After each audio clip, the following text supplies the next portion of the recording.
ডানকুনিতে enumeration form নিয়ে বিএলওর উপরে নেতা পুত্রের চাপ। ডানকুনিতে কাউন্সিলর পুত্রের বিরুদ্ধে চাপ তৈরির অভিযোগ বিএলও। আপনি জান সরণ দাঁড়ান, আপনি ম্যাডাম আপনি চন্দ্রিমা ঘোষ, ঠিক আছে? কত নম্বর বুথ, কত নম্বর বুথ, কত নম্বর বুথ? এনার বুথ নাম্বার কত? 18 বুথ। এই ব্যবহারটা করলেন যে খুব খারাপ হলো ম্যাডাম। আপনি একটা স্কুলের ম্যাডাম এরকম ব্যবহার করলেন আমার সাথে অ্যাজ এ স্টুডেন্ট হিসাবে, ঠিক আছে? আচ্ছা কি করেছেন? আমি বিয়ে করেছি, আমাকে প্রমাণ আছে আমি বিয়ে করেছি। আমি ম্যামকে জানাতে এলাম যে এখানে এখন কৌশিক মাকাল আছে, আর আমার দাদার নাম আছে কৌশিক মাকাল, ঠিক আছে? কৌশিক মাকাল আছে আর একটা আছে কৌশিক মকাল, দুখানা দুরকম টাইটেল আছে, দুরকম হিসেবে আমি সেই হিসেবে জিজ্ঞাসা করলাম। এই ম্যামটা আমাকে বললো যে আপনাদের ফর্ম যদি ফিল আপ না হয় তাহলে দিল্লিতে গিয়ে জমা দিয়ে আসবেন। দেখুন এই ম্যামের ব্যবহার, দেখুন দিল্লিতে গিয়ে জমা দিয়ে দেবো। কেন দিল্লি থেকে জমা দেবো? আপনি বাড়ি আমাদের দিয়ে এসেছিলেন ফর্ম।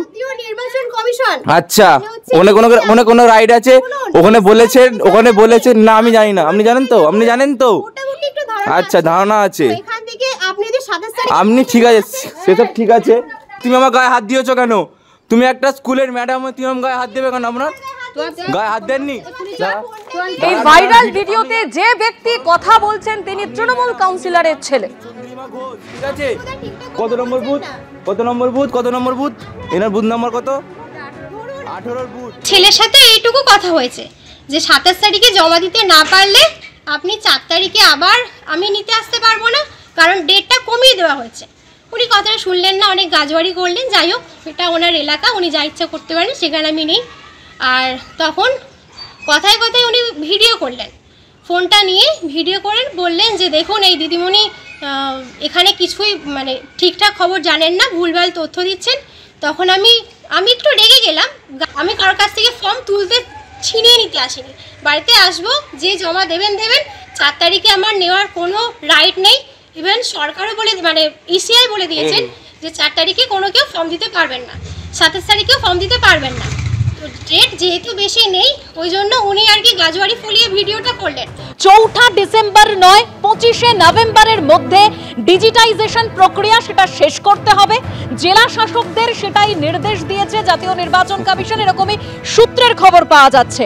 ডিজিটাইজেশন প্রক্রিয়ার শেষ সময়সীমা 4 ডিসেম্বর। ডিজিটাইজেশনের সময়সীমা 4 ডিসেম্বর হলেও শেষ করতে হবে তার আগেই। এসআইআর নিয়ে জেলা শাসকদের কড়া নির্দেশ নির্বাচন কমিশনের, এরকমই সূত্রের খবর। আগে কাজ শেষ না হলে অন্যান্য কাজ শেষ করতে সমস্যা হবে। সূত্রের আর কি খবর রয়েছে, আরো তথ্য আমরা জানবো রুমা পালের কাছ থেকে। আমাদের প্রতিনিধি রয়েছেন আমাদের সঙ্গে। রুমা,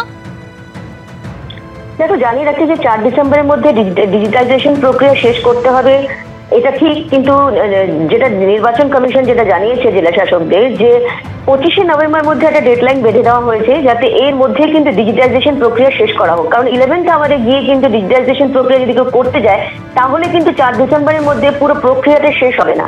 এবং যেহেতু বিএলওদের বাড়তি চাপ রয়েছে কমিশন মনে করছে, কিন্তু তা সত্ত্বেও কাজ শেষ করতে হবে এবং এই ডিজিটাইজেশনের প্রক্রিয়া কিন্তু শেষ করতে হবে 25 নভেম্বরের মধ্যে। এবং আরো একটা বিষয় বলে রাখি যে এক্ষেত্রে কিন্তু যে senior deputy election commissioner Gyanesh Bharti উপস্থিত ছিলেন নির্বাচন কমিশনের, তিনি কিন্তু স্পষ্ট বলে দিয়েছেন যে জেলা শাসকরাও কিন্তু আন্ডারস্ট্যান্ডিংয়ে রয়েছে। বিএলওরা ভালো কাজ করছেন, কিন্তু 1% বিএলওরা রাজনৈতিক চাপে পড়ে যাতে শাস্তির সম্মুখীন না হয় সেটাও কিন্তু নজরে রাখতে হবে জেলা শাসকদেরই, এমনটাই কিন্তু নির্দেশ দিয়েছেন জ্ঞানেশ ভারতী। তবে এটা ঠিক 4 ডিসেম্বর একদম শেষ প্রক্রিয়া হলেও 25 নভেম্বরের মধ্যে যাতে ডিজিটাইজেশন প্রক্রিয়া পুরোটা শেষ হয়ে যায় সেটারই কিন্তু কথা বলা হয়েছে, যাতে একদম শেষ সময় শেষে গিয়ে কাজ যাতে আরো বেড়ে না যায় বা দেখা যায় যে কাজ সম্পূর্ণ হয়নি এমনটা যেন না হয়। বেশ কিছু জায়গা থেকে যেমন খবর আসছে যে বিএলওরা তাদের অ্যাপের সমস্যার কথা বলছেন, অনেক বিএলও কিন্তু শোকজও খেয়েছেন যে কেন তারা কাজ পুরো করতে পারছেন না। সেক্ষেত্রে কিন্তু কমিশন বিএলওদের বিষয়টা মেনে নিলেও কিন্তু এই ডিজিটাইজেশন প্রক্রিয়া যে 25 নভেম্বরের মধ্যে যাতে যত দ্রুত সম্ভব সেটা শেষ করতে হবে আবারও কিন্তু নির্দেশ দিয়েছেন। ধন্যবাদ রুমা। একেবারে দক্ষিণ 24 পরগনায়, যেখানে বিএলওকে মার খেতে হলো। মহেশতলার ঘটনা আপনাদের সামনে রাখছি। ফর্ম সংগ্রহের পর বিএলওর ছবি তুলতে যান ভোটার, বিএলওর পরিচিতি নিয়ে প্রশ্ন তোলা হয়, এক দফা তর্কাতর্কিও হয় সেখানে। এরপর বিএলও এলাকা ছাড়তে চাইলে পিছন থেকে এসে হামলা করা হয়, কলার ধরে মারধর করা হয়, আই কার্ড ছিঁড়ে দেওয়ারও অভিযোগ সামনে আসে। বিএলওর উপর হামলা, অভিযুক্ত হামলাকারীকে ইতিমধ্যে গ্রেপ্তার করা হয়েছে। গতকাল প্রতিদিনের মতো আমরা এখানে ফর্ম কালেকশন করতে আসি, কয়েকটা ফর্ম কালেকশনও করি। তারপর আমি এই সায়ন্তন সিনহার বাড়িতে আসি, ফর্ম কালেকশন করি। কালেকশন করার সময় ওনারা বলেন আপনাদের আমরা ছবি তুলবো, আপনারা যে নির্বাচন কমিশনের লোক আমরা বুঝবো কি করে। আমি আমার আই কার্ডটি দেখাই, তা সত্ত্বেও হয়তো ওনারা বিশ্বাস করেননি, ওনারা ছবি তোলেন। এরপর যখন আমি আমার ফর্ম, আমার কালেক্টেড অংশগুলো নিয়ে আমার ব্যাগে নিয়ে আমি চলে আসতে যাই, তখন সায়ন্তন সিনহা পিছন থেকে দৌড়ে এসে আমার পিছন থেকে কলার ধরে এবং বলে আপনি চলে যাচ্ছেন যে, আপনাকে বললাম ছবি তুলবো।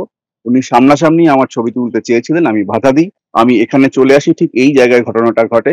আমার পিছন থেকে কলার ধরে এবং আমার রেজিস্টার্ড যিনি বিএলএ রয়েছেন পার্থ বৈদ্যর উপরও উনি চড়াও হন এবং মারধর করেন। এবিপি আনন্দ, এগিয়ে থাকে, এগিয়ে রাখে।